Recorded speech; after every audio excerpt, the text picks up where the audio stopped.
Nihul's release just left more unanswered questions for the families. The mother of Melissa, Karine Rousseau, has access to the legal evidence the court will bring against Dutroux. She's found no answers, nothing to clarify who stole, raped and killed her daughter. All charges Dutroux denies. Oui, allô?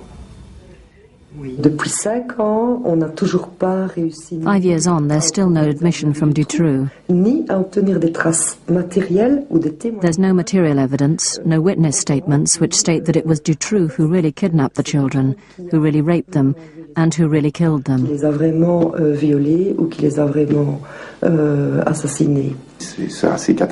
It's a catastrophe because nothing is any more clear today. Nothing is clear. The parents suspect Dutroux was not acting alone, that others were involved in abducting and hiding the girls. When he was briefly imprisoned for car theft in November 1995, Dutroux claims to have left the girls in his cellar, in this specially constructed cage with a little food and water. On his release, after nearly 4 months, Dutroux claims he found the children barely alive, that he tried to save them, but they died in his arms. But for the Rousseaus, this story can't be true. Les 4 mois 4 months incarceration of 2 little girls of 8 years old in a cellar in the middle of winter. En plein hiver. But when I say cellar, it's a little hide built inside the cellar, so it's tiny, 3 meters by 2, even less. 3 mètres sur 2, cette cache, elle est toute petite. Il n'y a pas de fenêtre, je veux dire. No windows, completely dark. They cut off the heating. They cut the electricity and heat. On est en plein hiver et elles n'ont pas de nourriture. And no food for 4 months. Then he says when he came out of prison 4 months later, they're still alive. Enfin bon, c'est un exploit. Well, then they're superhuman. Inhumain, surhumain. On peut pas. It's unimaginable, 2 children of 8 holding out. Seuls. Alone, with nothing to sustain them. No food, no heat, no human, no psychological contact, nothing. In a little cage like that for such a long time and survive.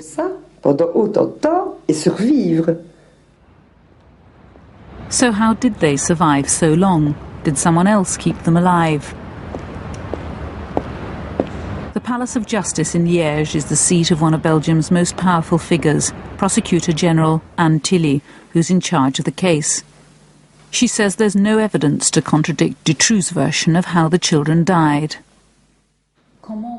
So how did the children survive so long, nearly 4 months, until Dutroux was released from prison? No, Julie was dead. Julie était morte.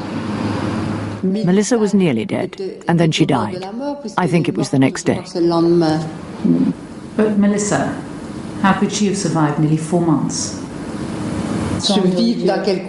Survive in what condition? In a lamentable state. She was so weak she could not get up. That's according to Dutroux, of course. No one else was there.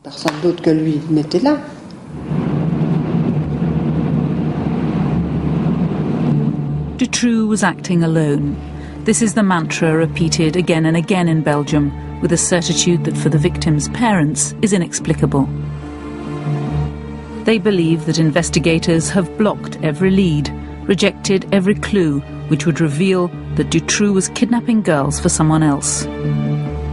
Most painful, perhaps, is the autopsy report which shows Melissa had been repeatedly raped about 2 weeks before her death, while Dutroux was in jail. So who raped this child? Dutroux denies he raped the girls. But isn't it simple to find out if Dutroux raped them or someone else, scientifically? Normalement, oui. En principe, oui. Normally, yes. In principle, yes. Les analyses scientifiques élémentaires comme recherche d'ADN. But in fact, the most elementary scientific tests, like DNA tests, the traces of the culprit on the body of the child, were just not done. Sur les corps des enfants n'ont pas été faits. Back in the Palace of Justice, they say the DNA tests were done, but the results were inconclusive. Can you explain why there was no DNA analysis done? DNA analysis was done, madame. And the results? Nothing. What does that mean, that there was no trace of sperm? They were in a very putrefied state. It did not allow us to make an analysis of that type, of sperm or anything. That's not what's written in the autopsy report. Again, the story doesn't square. The bodies weren't severely decomposed. DNA can be identified from samples taken long after death. The question remains unanswered. Why is there no DNA result? Might it have shown that someone else had raped Melissa? Other forensic tests that should have been routine were just not done. Human hairs collected from Dutroux's dungeon weren't sent for analysis. The logic was strange. They claimed that as there was no evidence anyone else had entered the cage, there was no need to analyse the hair.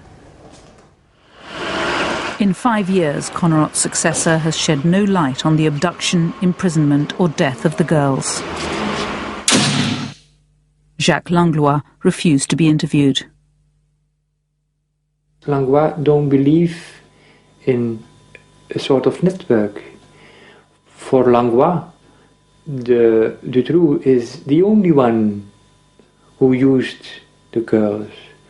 For Langlois,